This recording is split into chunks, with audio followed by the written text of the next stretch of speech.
The following is a paid program and does not necessarily reflect the opinions of the staff or management of Visionary Related Entertainment.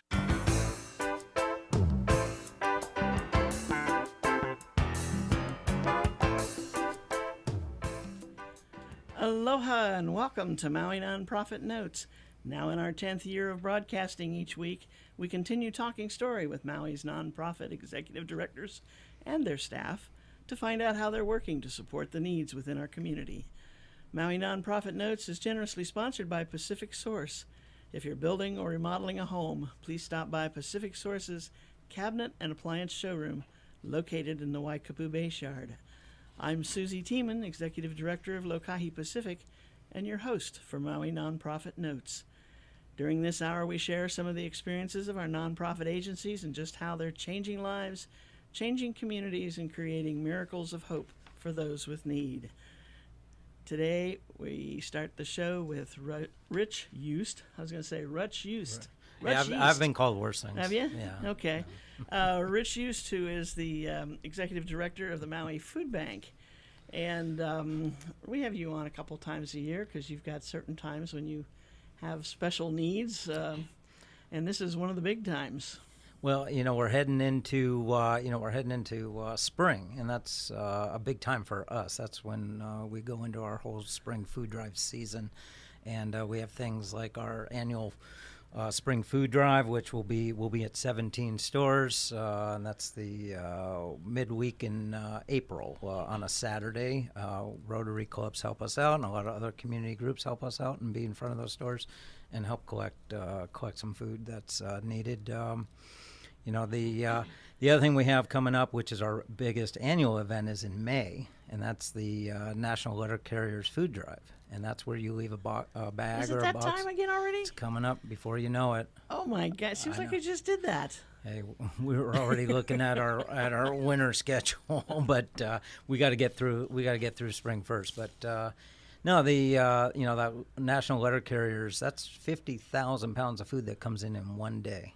That's incredible. Yeah, and then we have a whole big group of volunteers come in and sort it and box it and weigh it and palletize it and get it ready to go out the doors. I know when I walk my dog on that Saturday, we go by everybody's mailboxes, right, because our boxes are on the street, and I see the bags hanging on them or sitting next to the post and stuff, and I go, that's great. I mean, what an easy way for people to donate. It makes it so easy, and the letter carriers, we're so grateful to them, and they do an amazing job that day. A lot of extra work, obviously, for them that they're not used to, but it certainly helps our community in a big way. Right. Big way. So yeah. It's we're very happy that they're partnered with the Maui Food Bank. And I think the other thing that's great about it is you can put 2 cans of something in there, or you can fill up a bag. It's up to you. There's no requirement, no demand on you, no pressure. You got something sitting in your closet that's not expired. I mean, you got to kind of watch that. Please. We've We've had some interesting stuff come in, I'll tell you. I've got a little collection behind my desk of some artifacts. Let's call them that, of things that have been donated. I recall a story a couple of years ago about somebody who pulled out some Jell-O that they were going to give, and they thought, where did this come from? We don't use this flavor, right? And they said, how long has this been sitting there? And they turned it around to find the expiration date, and it was like 3 years earlier. Oh, I'm sure. And they said, I think we ought to just throw this out. And I said, I think that was a good idea. Yeah, I'm surprised the mice hadn't gotten to it yet, but that's pretty good. Yeah, that's pretty right. good. That's pretty good. But we have staff and volunteers that go through that. Plus our agencies also go through the product as they take it. They go through it. And they also check the dates on things. Obviously we can still take things that have passed their expiration date, but we have a special dating book that we can go by to allow us to interpret exactly when really the last day that's usable. And we have that's part of our partnership with Feeding America. And there's a difference between some of those dates on there. Some of them are best sold by, and some are don't use after or whatever. I mean, it depends on what it says too, right? Yeah, we're really hoping that at some point in time that they'll actually standardize that, and not only standardize it in a way that makes sense, but standardize it so that you can actually read it. I mean, because sometimes it's the year, the month, the date, year, month. You know, it's for a lot of people, because we've had many come in and are confused by, you know, what's the best used by and what's the expiration date, anyway, it gets very confusing for the general public. It'd be nice if they could just standardize it across the whole food industry. Right. It'd make life a whole lot easier to interpret.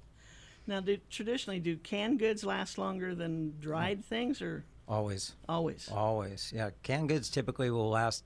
We can sometimes some canned goods up to a year, 2 years past expiration date. One of the canned goods that we always take an extra look at is anything with a tomato base in it, because that has a tendency to The acid in there. It destroys the can after time. So we're a little more cautious of Interesting. tomato products. Interesting. But amazing what you learn in this. Yeah, all these finer points. I mean, it's not just donating food and turning it out to the community. You've got to get safe food out. Yeah, and then we do so much produce. You know, we did 500,000 pounds of produce last year. That's My a lot. gosh. You know, we're moving 8,000 to 12,000 pounds a day out our door. You know, we've got over 120 partner agencies that come in and get food from us, and we have agencies on Molokai and Lanai that we ship to each month. Wow. I mean, last month we shipped like 30,000 pounds to Molokai. Oh my gosh. It's pretty amazing. It's it's a needy part of the state, and we want to make sure that nobody there has to go hungry. I think they need some more farmers over there. Would be wonderful. You know, we do purchase from a local farmer on Molokai, and they help with the distribution. They also donate a great deal of the produce. So we buy from local, farmers and producers, and we also get donations from them as well. So, Interesting. yeah, it's a great relationship that we have in the community, I feel. Yeah, it's good. Now this. I mean, you don't usually have empty shelves as you go into this period, right? Typically, we're doing pretty good coming off the holidays. This year was unusual. This year, we had really high demand during the holidays. So basically, all that food that was coming in from all the food drives that are going on was really going out the doors almost as fast as it was coming in. And then on top of that, we had our container hadn't come in yet, and we have containers throughout the year. But our container hadn't come in, and then we had the federal shutdown, and that all of a sudden brought all these new people who had never had to use food bank services in the past.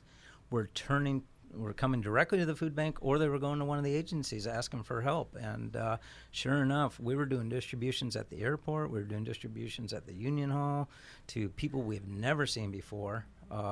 TSA workers, USDA workers, park rangers, all these people who were either furloughed, not getting a check, or were actually not working at all. And it just shows you how vulnerable people are when some of these people who have never had to ask for help before they were literally one check away from having their cupboards empty. And that's what we saw coming in the door. I had one lady come in.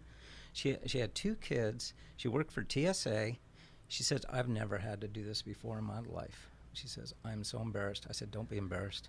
I said, it can happen to anybody at any time, and that's why we're here. Right. So she was very grateful for the food she got, and now she's back to work and able to feed her kids again. But it was a tough time for a lot of folks. And that I don't think we realized until you were on the front lines which people were actually being affected by that.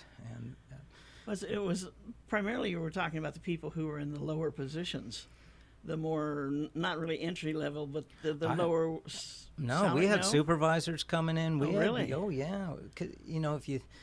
So many people, the cost of living in Hawaii, and especially on Maui, is so high. So many people are literally living paycheck to paycheck. Right. And I know you kind of deal with that in your agency as well, but we see it, direct and right in your face, that these people, unfortunately, for whatever reason, they don't get the next paycheck, are having to turn for some help. Right. And I'm grateful that we're there for them, and that's why we're here. That's interesting because a lot of times we don't realize that it doesn't depend on the size of the paycheck. It's just the paycheck. Yeah, it is. It's just the paycheck. No, you're right, Right. because so many people are living right at the edge because that's just the way Yeah. a lot of people just live, you know. Right. But so it's not just the homeless. It's not just that what you typically see of the hungry. That's maybe people's image of what hunger looks like. Hunger has a strange look at times that you don't even realize. The other thing I think that probably was fairly impressive was when you talked about the numbers of people that came in. We don't realize how many government paycheck dependent people we have on island. Yeah, we had we distributed over 650 food bags or boxes to federal workers, and they all had to have their federal ID. So so we didn't just have anybody coming in, and they and so many of them were this is the first time again that they've ever had to ask for any kind of assistance. But again, thanks to the union and all the other volunteers that really helped us during that time. And but that on top of the delayed shipping really caused our shelves to be bare. Things are, it's only been a few days since I know the article came out in the paper, but we're starting to see a little bit of a turn. Containers supposed to be in next week, so obviously it's the food bank's very fluid. It's it's constantly changing, literally day by day, moving 8,000 to 12,000 pounds a day out the door. Wow. It's constantly changing, but so timing is kind of everything in our world. We get donations from all the stores and all the wholesalers on the island, and so you never know. One day we'll get a call and a VIP or HFM or something like that will say, come over, we've got 5 pallets for you, or Safeway or something like that, or Target or Walmart or Costco or whoever it happens that we collect from daily. And all of a sudden they've got a big load because they're doing what's called either a reset or some product's been discontinued. Lots of different things account for what comes in our door. Right. And it wasn't until we talked the other day that all of a sudden I'm remembering walking through grocery stores with some bare spots on their shelves. And those were some of the products that were on those ships that hadn't come in. And somebody said milk was an issue. And I said, I never think about that, but most of our milk is coming from the mainland. My understanding is, I believe now all of Everything. I think all the milk, and and for us, we deal a lot with shelf-stable milk, but that's on the container waiting to come in as well. So we were waiting for that to come in. So yeah, it's been a combination of things, but we've got food coming in, other containers coming in, and we're helping. We'll have a container come in just for our senior program every month. Wow. Yeah. So that's a pretty amazing program, but that's going out to... That number has grown. And it keeps growing. We're doing 512 seniors with our CSFP senior box program, and then we do what's also called a senior mobile pantry as well, and that's another 400, 500 seniors every single month are needing assistance. So well over 1,000 seniors, not including all the seniors that go to either one of the pantries or they unfortunately they may have to go to a soup kitchen or something like that we supply the food to. Right. Wow. That's not encouraging, is it? There's something wrong with our system. And again, I don't have a fix for the whole system. Fortunately, we can do our part, which is to make sure that nobody in Maui County goes hungry, and that's really the idea of and why we partner with so many people, because we needed to. We need to be part of this community. We need.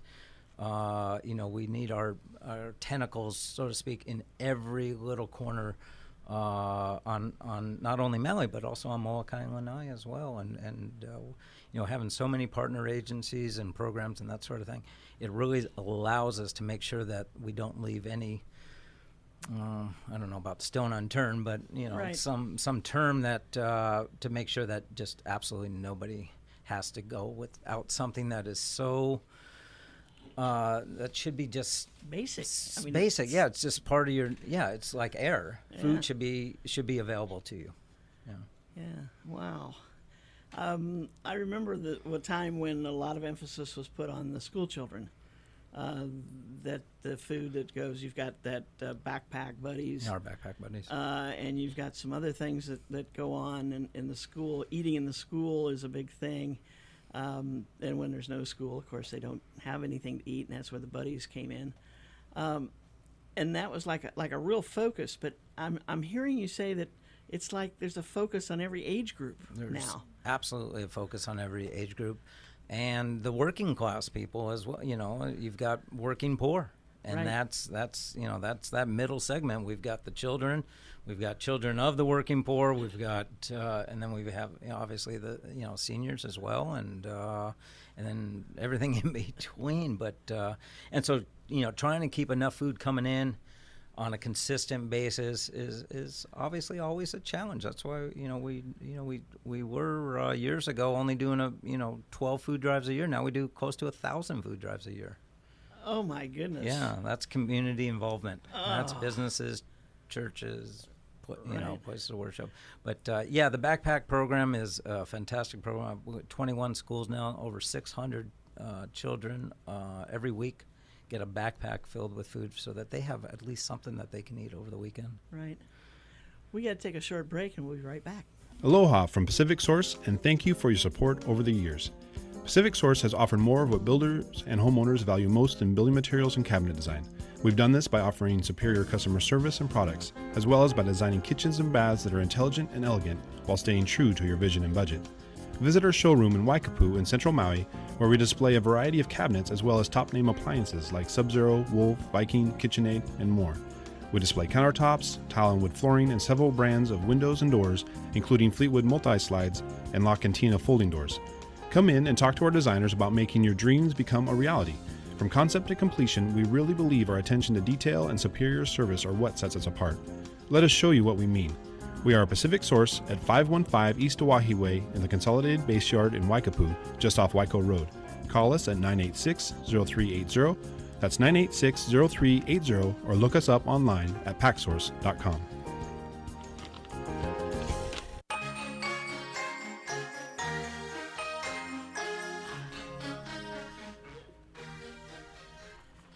And we are back. This is Maui Nonprofit Notes, the weekly radio show where we talk story with our nonprofit agencies and talk about what they're doing to help those with needs within their programs. And today we've started the show talking with Rich Yost, who's the executive director of the Maui Food Bank. And I got to give you credit. I mean, that's just, when I think of just the sheer numbers that you work with. I mean, and where would you be if you hadn't started that partnering program? Well, we'd be back probably where we were back when I somewhat first started, where the food bank was almost 20 plus years ago, where they were just kind of doing things out of the back of a truck and just handfuls of food. Now this year we'll do over 2.5 million pounds of food out of the food bank, and the majority of that food is picked up from the stores, from the local retailers that was previously going in the dump. So now, because they didn't have another option, Right. And now that we've allowed them the outlet to be able to donate that food and have it go to hungry people, they obviously they appreciate that opportunity to give to the community, Right. And we certainly appreciate the food coming in because it goes out as fast as it comes in. So it's so massive. I mean, I just can't. I get lost in the numbers. It's mind-boggling, and everybody has this picture of Maui being so special, and there's such a great life, and it's the sun, and it's fun, and work isn't work, and all this kind of stuff. And you can live off of coconuts and pineapples. There you go. Yeah. Yeah, and that's that's the image that I think unfortunately a lot of people have, and but that's not reality here on Maui. Unfortunately, Right. What is reality is that we're helping feed over 10,000 people a month. Wow. That's the reality of what's going on in Maui. What's that? 8% of our population? Yeah, Something like that. every single month. Now, a lot of those people have to go to multiple places, so, over 22,000 new clients every single year Oh my have to goodness. have to access food. Oh. Yeah, that's Well, staggering numbers. I They mean, really yeah, are. yeah. They really are. Yeah. And I think and I've worked on a couple of the drives at, like in front of the grocery store, where people come by and they've got their kids with them, and they're collecting food for people who can't afford food. And as they go in the store, they're kind of looking at what's on the table or what's sitting around there, as to give them an idea what they could buy to give to us as they come back out, right? And the ones that I always enjoyed, and maybe that's not the right word for it, but it's when the family comes out and the kids grab that box that they bought just for this, and they come up to the table and they put it on this. Here, this is for you. I mean, that I equate that with what the families give me as a look when I hand them the keys to their new house. It's like, I've just been able to do this. Sure. You know? Yeah, and I think the other thing is that teaches the kids how to give back at an early age, to where, as they become adults, maybe they'll have that habit entrenched in them, that it's a good thing to give back to your community, and it's the proper thing to do, and we couldn't be doing what we do without that community involvement. Yeah. Right. The food drives are a staple for the food bank, because it's food that's quickly available. I mean, we get it, it comes in our door, it goes right out our door. Right. And as compared to us having to wait for a container to come in and do all the ordering and the shipping and all that we pre-plan way in advance. So, but the food drive stuff is immediate, so that's what we appreciate. The other thing about food drives is we're trying to gear towards a give healthy food drive, to where if people can, they're going to go into the store, think about maybe some alternatives of giving healthy. And we got a partnership that's going to be announced shortly. Will be coming up in April. A partnership with Blue Zones and a Give Healthy campaign. So Cool. You'll hear about that. Yeah, that's great. The places where you have bins on a regular basis, like fire departments or something. Yeah, people can donate year-round at all the fire stations. They all have bins. They'll call us when the bin is full, or if there's an immediate pickup, they'll call us. But you can go to your local fire station if you have some extra unopened, please, and non-perishable. Bring it to the fire station, and we do pretty much weekly pickups at all the fire stations. Yeah, That's great. They're great supporters of the food bank, and we appreciate them. And then we see a lot of times too, when there's special events going on, people will say free admission with a can or a bag of something for the food bank, and those help. Those do help, and it's a benefit, both to the organization or event that's happening. It helps get possibly new people in the door who might not normally go to that event. And it obviously helps us out, because it's immediate food that we can turn around and put right on the shelves and let the agencies, take it to their programs. Interesting. Last minute thoughts. We've got just a couple of minutes. I just want to, give a shout out to the community and thank them for all the support that they show to the food bank, and that they in turn are showing to their community by donating at a food drive or making a financial donation to the food bank. You're helping possibly your neighbor.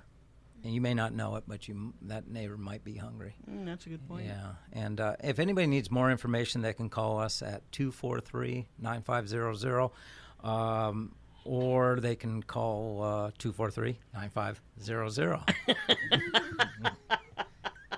What a cool way to repeat it, the number. I love it. It's just it's an awesome thing, and it's just when I hear stories of people who, well, I guess you don't hear stories about people who don't have anything to eat. They don't talk about it.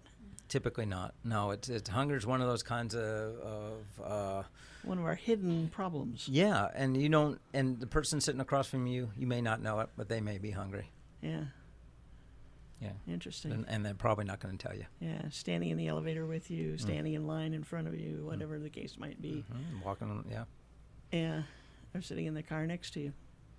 You just don't know. Yeah, you can't tell by looking at them. Right. Wow. Thank you. Thank you, Susie. I always appreciate coming on the show. Well, Yeah, that's great. I figured when I heard what was happening that we needed to give that little extra push, And if anyone out there has been thinking about maybe doing something, now you also take cash donations in case somebody wants to just write a check. Absolutely. 760 Kolu Street in Wailuku Industrial. Yeah. Come on down. We'd love to have you come by. And, we would love to give you a tour as well. Yeah. Well, you've got quite an operation over there. Yeah. You've turned it into the place. It's turned into an actual food bank now. Yeah. Is there anything else you need to do there? Or is it pretty well set? I'm actually working on a sort of a pilot program, which is called a hazard mitigation grant, but that's in the works. Ah, gotcha. I knew you had something up your sleeve. Always, yeah.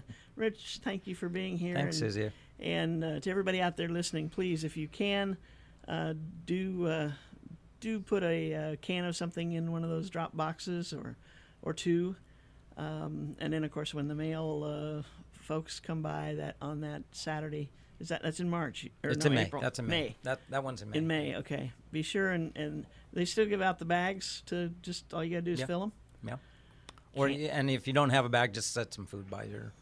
Set it in paper bag is fine. Whatever you happen to have. They'll take it. They will. They'll pick it up with a smile. It's great. Thank you, Rich. Hey, thank you. Appreciate it. Appreciate all you do. Oh, you know what? We talked about food for half an hour, and I'm not hungry. That's amazing. That's good. Yeah, how that works. Yes. Usually when we talk about food, I'm sitting here and going, I gotta go eat lunch. But it's hard to imagine for those of us who have been fortunate enough to not be in that situation.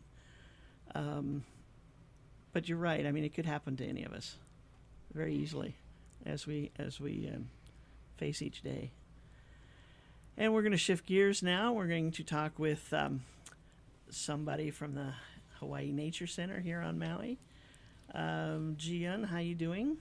I'm doing well. How are you? I'm good. It makes one of us because I'm hungry. I'm ready for lunch. After all that talk. Gotcha. Well, that's what happens when you sit there and listen. See, I was working.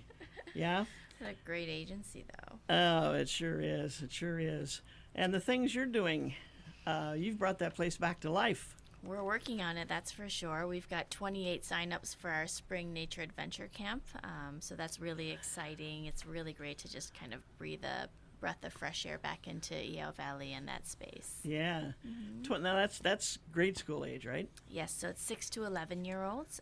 Sign-up has actually closed for spring break, but we'll be opening it back up in the summertime again. So, parents will be able to sign up their kids, grandparents will be able to sign up their kids come a little bit closer to summertime. Interesting. Mm-hmm. That's day camp. It is a day camp, so it's a nature adventure camp. It usually runs from 8 a.m. to 3 p.m., Monday through Friday. So it allows for parents to be able to go to work during intercession times when, kids might be out of school, and actually my son's going there. Oh, really? There you go. Mom's working, so he gets to go to camp, and he had a really great time last year. We had a great group of kids, so it's been really, really fun, and they get to meet a bunch of the aunties and uncles that are over there that are environmental educators and trained.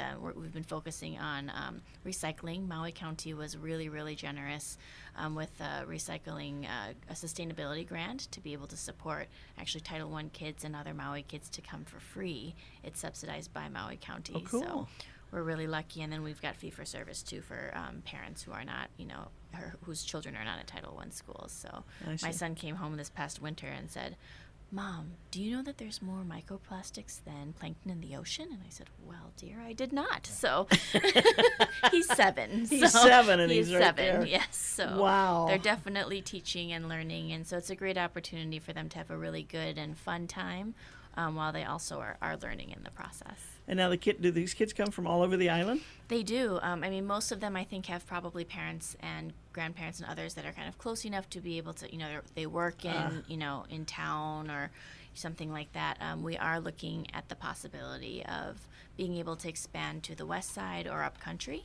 So we're looking for a different site or location to be able to expand that to make it easier for parents to have access to the programs that we have. What kind of a site would that be? I mean, Iao Valley is so perfect, but it really is, yes. So, but really, I think one of the greatest things about being the director for Nature Center is that our environmental educators are just incredible. So, I mean, right, I get to come and talk about the things that they actually do. And part of the coolest, part of the what they bring to the table is that they really can make any place, I always say, hey, they could do a full-on native and endemic plant and, talk about, the hotspot theory and how Maui was formed and all this stuff in the middle of a parking lot, right? So, so they truly, they are magical and they bring all of it to life. So, really what we'd be looking for, ideally would be like an open space that could hold, 20 to 30 kids and have a little drop-off section or area for the parents to be able to drop off at. We have, during floods and other times, we have transitioned over and been lucky enough to work at Maui Nui Botanical Gardens. So that was a really great location for parents to come up, and the educators just kind of fill in the gaps to make it work. And, any place with access to a stream or anything like that is always nice too. I think it's interesting, at least to me, it's interesting that the age group, the 6 to 11-year-olds, that's a good age, right, for them to start learning these things. It really is, and I think that group, potty training is nice, so that's a good place to start probably. But also, I think it's when behavior changes are being made, and when really kids are starting to really set their values, and really start to understand those core values. So the things that you learn during that age really tend to stick with you over time. So we really try and focus on those kids and getting them to understand. And the coolest part, I think, just like I shared about my son, is nobody listens to anybody as much as they listen to their kids, right? So behavior change starts with those kids, and it actually trickles down to the parents.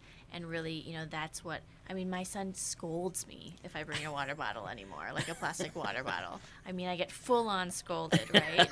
So he came home and he was just like, so we just lobbied for an operations grant with the state. I just got back from Oahu yesterday. And the night before, the previous board chair actually bought him a little nature cape and a nature wand, and this boy slept with it at night because he's like, I'm going to wish you luck and send the sun. So he's, absolutely committed, and I think that's the best part for me is I've watched those behavior changes happen. My son used to be terrified of cockroaches, and now he's, saving every millipede in the house and, all of that. So Interesting. That's a good point, though, about the kids, because you don't want to disappoint them. If that's the right thing to do, you want to try to mold into that behavior. Yeah, so it's been great. Interesting. And I think it really empowers our kids. One of the big things that I think is oftentimes lacking in society these days with our electronics and other things is that we've kind of lost the wonder of being a child, right? Going out, we all grew up going out. My mom literally, we did homework, we did snack, and she kicked us out until dinner time, right? Yep. You weren't even allowed back in the house because you're going to make a mess. So, I was out digging in the dirt and falling out of trees and, playing, with water and doing other things like that. And our kids are so kind of can be placated, right, with these electronic devices. And it really, I think, encourages not just them to be the next generation of environmental stewards, but it really encourages them to look up, look around, start to have an inquisitive mind, and start to ask the questions that are necessary to make sure that this next generation really starts to advocate for themselves in this community properly. Right. See the wonders of the world around them. Absolutely. Great. That's great. If you accomplish nothing else, that's a giant step, because you're right. There's an awful lot of kids running around today who can't think beyond having that device in their hand or getting it charged up. Sure, yeah. Kind of stuff, and that's scary. And there's just so much, right? Unfortunately, and with good intention even, there's a lot of teaching to the test and a lot of information being fed to our keiki, right? Versus the keiki really creatively learning that process for themselves and starting to think, how come this plant looks like this is how they later on will become entrepreneurs. This process sucks. How can we do this better, right? That's where Right. it starts. That's right. And so who's going to be the next generation of entrepreneurs if we don't encourage that process to happen in our kids? Yeah. By following the example of the electronic device, everybody's the same. Right. And there is no creativity. There's nothing new.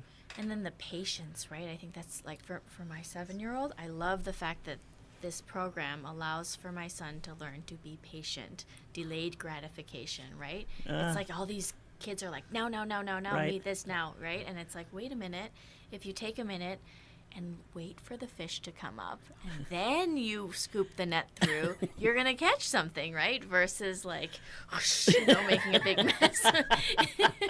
I wish you could have seen that movement. That was really great. Yeah. But you're right. Yeah, instant gratification. TV started it for us. Absolutely. And now the electronic devices just Social has- media, right? course. All of those things. Yeah. So. We have to take a short break, and we'll be right back. Aloha from Pacific Source, and thank you for your support over the years. Pacific Source has offered more of what builders and homeowners value most in building materials and cabinet design. We've done this by offering superior customer service and products, as well as by designing kitchens and baths that are intelligent and elegant while staying true to your vision and budget. Visit our showroom in Waikapu in Central Maui, where we display a variety of cabinets as well as top-name appliances like Sub-Zero, Wolf, Viking, KitchenAid, and more. We display countertops, tile and wood flooring, and several brands of windows and doors, including Fleetwood multi-slides and La Cantina folding doors. Come in and talk to our designers about making your dreams become a reality. From concept to completion, we really believe our attention to detail and superior service are what sets us apart. Let us show you what we mean. We are a Pacific Source at 515 East Oahe Way in the Consolidated Base Yard in Waikapu, just off Waiko Road. Call us at 986-0380. That's 986-0380, or look us up online at packsource.com.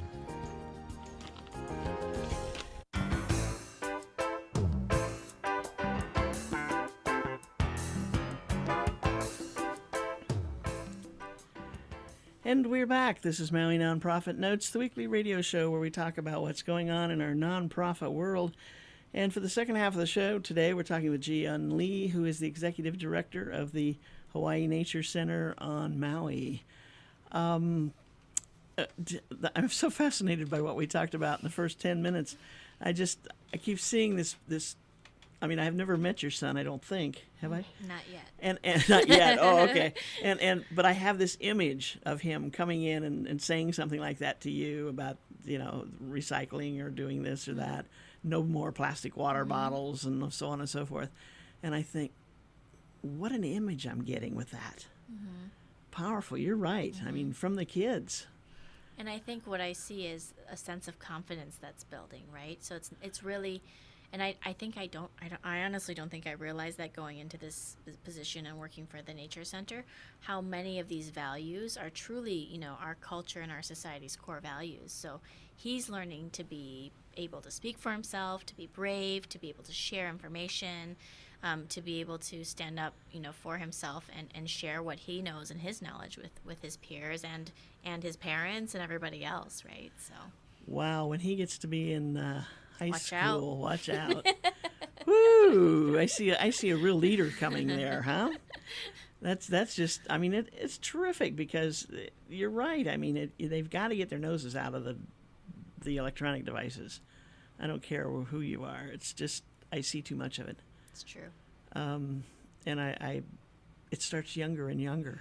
It really does, yes. I mean, the dinner table has become a prime example of that. You go out to dinner, and most of the time you'll see kids on their iPads while parents are eating, and that's the time. That was sacred time for us growing up, right? Mm-hmm. Your okole sat in the chair, properly, and you learned your manners, and you talked about your day, and I still do on the way home from school, and my son sometimes now he's like, oh, again, Mom, but what are the best and worst parts of your day? And you get a really good sense of how everybody is, you know? Yeah. And, really have that connection. Right. That's wonderful. Now, you've got some other events coming up that we should talk about. You said that that workshop is basically sold out? No, so we actually have an upcoming workshop. If you go onto our website at hawaiinaturecenter.org and go under our calendar events, we have an April 13th workshop that's coming up from 9 to 11 a.m., and it's called Tea Time. It's actually a repetition of one that we had in February also. And it's an opportunity to enjoy a morning in the valley, learning how to weave a tea leaf lei using different styles and techniques. And it's just $20 a person for non-members, or $10 a person for members or people who are volunteering at our volunteer work days, coming in for one volunteer work day. all of our volunteer work days are the first Saturday of every month from 9 to 11. So the next one coming up there would be April 6th. So you could come to the April 6th work day, then sign up for the April 13th tea time, and you can sign up by giving us a call at 808-244-6500 or emailing to reserve a spot at Maui Bookings with an S at hawaiinaturecenter.org.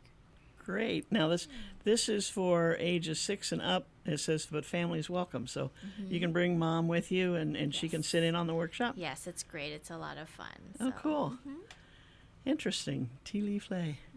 I didn't realize there were several different ways to create a tea leaf lei. Yes, we're really lucky. We have a wonderful part-time staff person as well as just a volunteer also. Her name is Auntie Irene, and she's famous on Maui for knowing all of her native plants and whatnot. So she has been super, super helpful and supportive to teach about it. Not only the practice of it, but also the cultural context of it. The importance of tea and other things in a way that's really conducive to younger kids and families learning about it. One of the first things I learned was about ribbon cutting.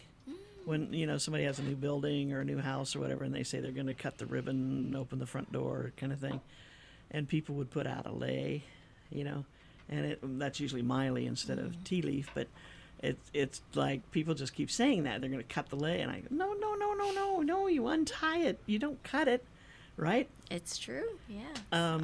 But it always amazes me who says cut, and I just certain things, as I learned them.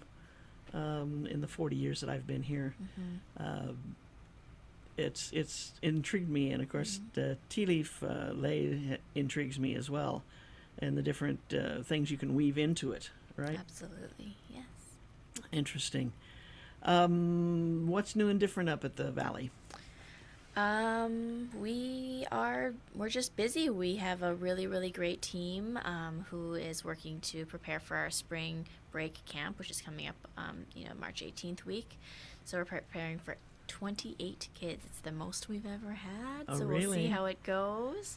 We're really excited to have them all come up and enjoy the campus and just be able to share with parents and others too, right, while they're up there, and just to take a minute. Do they do some hiking as part of that? Yes, we do hiking. We actually do hiking on our property and around. We also incorporate two field trips.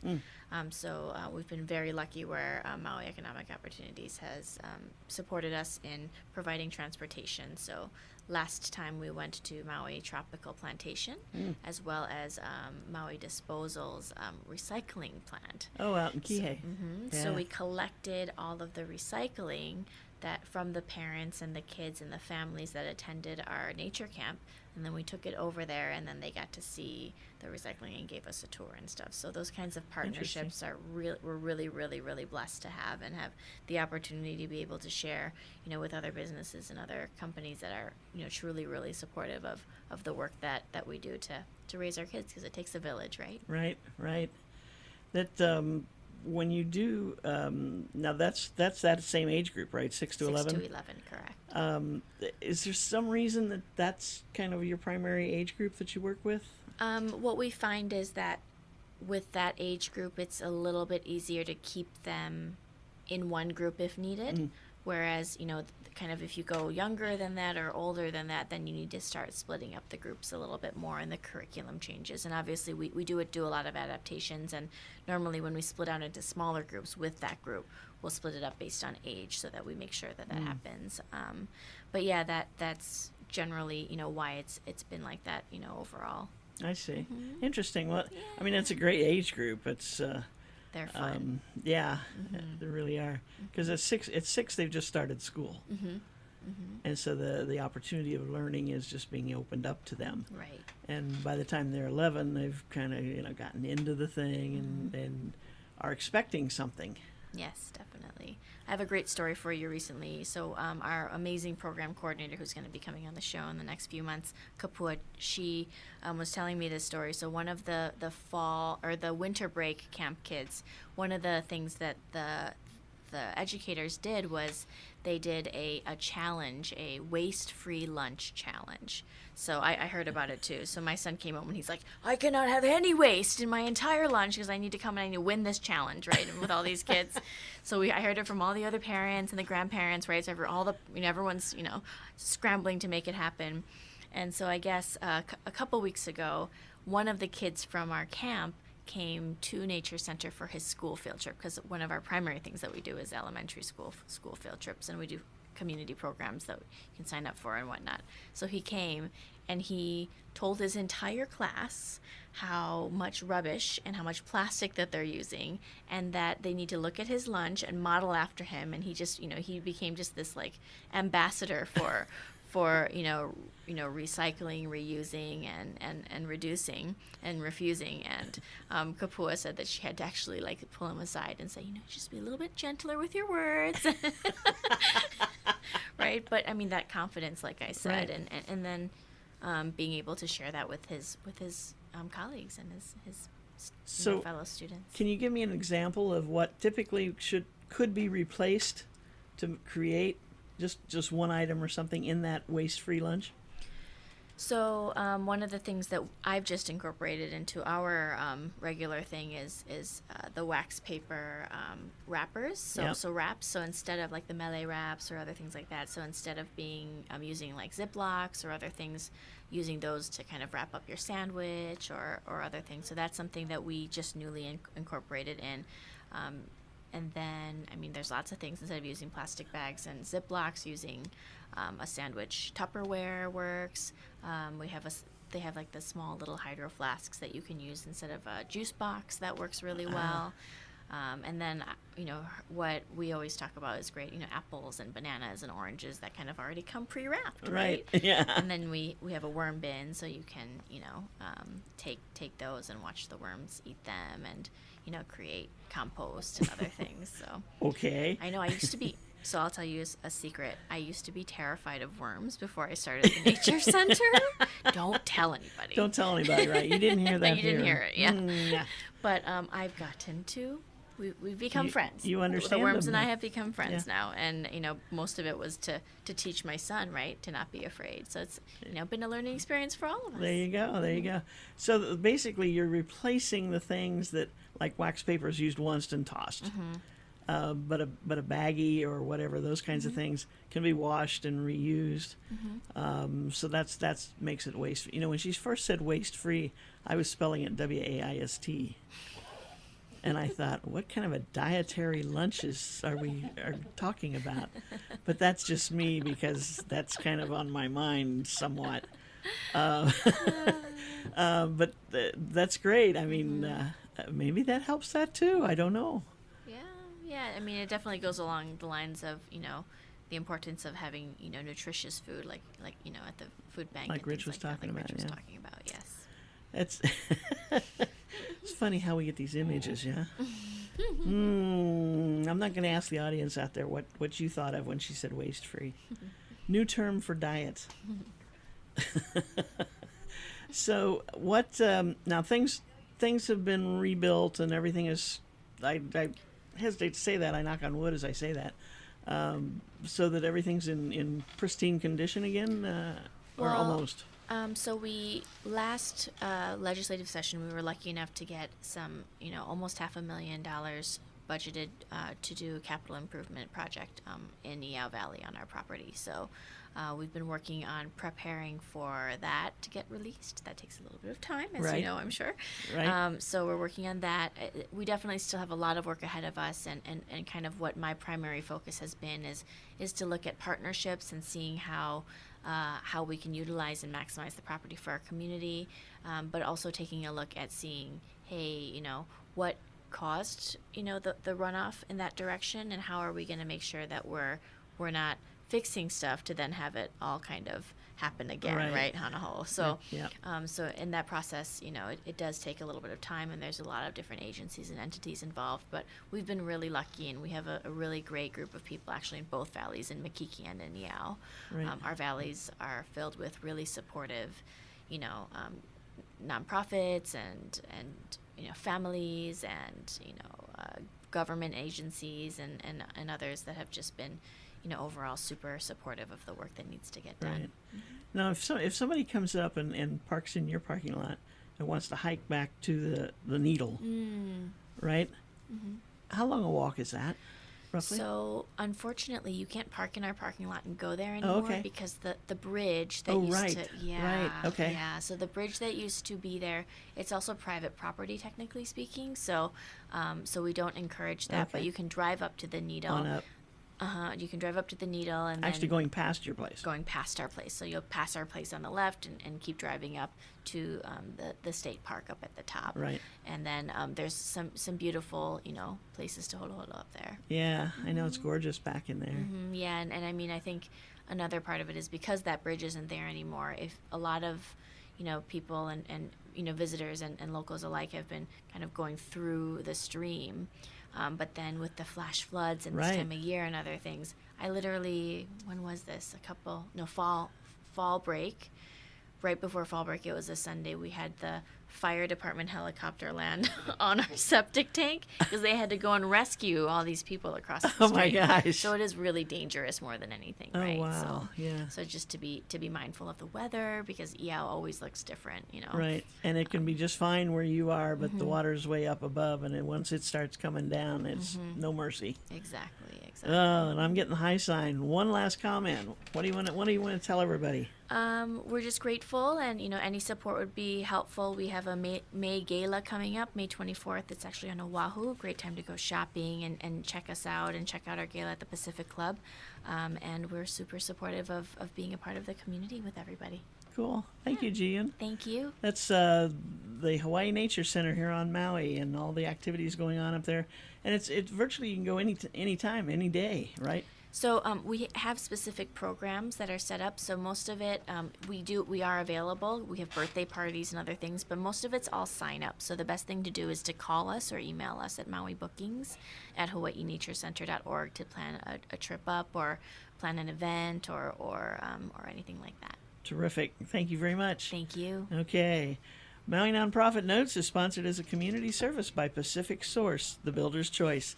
Please give them a call at 986-0380 or stop by their showroom in the Waikapu Bayshard on East Oahe Way to see how they can help you with your building project. Pacific Source has been our sponsor from day one, and we thank them for their ongoing support. To you, our listeners, we thank you for the response our agencies get from you regarding the activities that we talk about on this program. Maui Nonprofit Directors Association's mission is to provide personal and professional support to nonprofit executive directors, their organizations, and the community of Maui. Please visit our website at mauinonprofit.org for a list of member agencies, and if you see one there that you'd like to learn more about, click on their name and it'll take you to their website. Today we visited with Rich Use of the Maui Food Bank and talked about how they need to fill their shelves so they can keep handing out food to those in need. His number is 243-9500. I just got the sign from Gary. Okay, hurry up.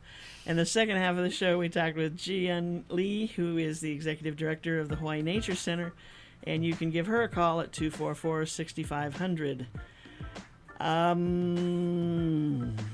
Mahalo for tuning in. We want to thank you. We appreciate you. Don't forget to join us again next week, same time, same place, when we'll feature 2 more representatives of the Maui Nonprofit Directors Association. Until then, I'm Susie Tiemann, Executive Director of Lokahi Pacific, and your host for Maui Nonprofit Notes. Have a great day, everyone. Aloha.